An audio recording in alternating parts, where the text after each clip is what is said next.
Bonsoir à toutes et à tous, bienvenue dans l'actualité de ce 13 février. On poursuit avec les antennes relais 5G qui suscitent toujours des réticences. Montpellier se classe en deuxième position des métropoles avec le plus d'antennes 5G après Nice. Des opposants demandaient aujourd'hui plus de transparence et de concertation. Laura Cadeau, Benoît de Tuny. Voilà.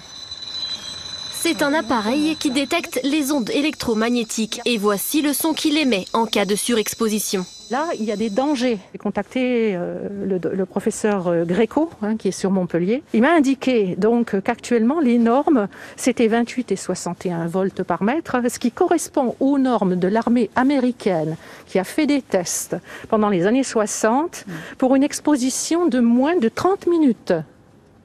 Donc en fait, nous sommes exposés matin, midi et soir, constamment aux ondes. Et quel impact cela a sur notre santé?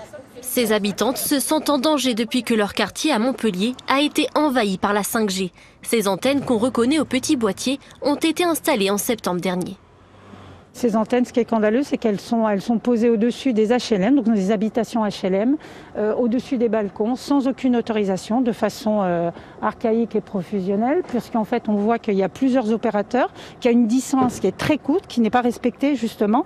Dans l'esprit des citoyens, elles ne sont pas forcément de bons présages. Et pourtant, Montpellier est la deuxième ville de France avec le plus d'antennes 5G. 117 en tout ont été recensées et elles continuent de se multiplier, comme ici prochainement.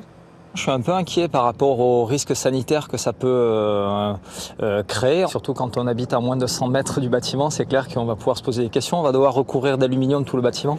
Aucune concertation ni information, la mairie reste muette malgré les nombreux courriers. Ce samedi, ces militants ont donc manifesté pour demander un moratoire sur le déploiement de la 5G.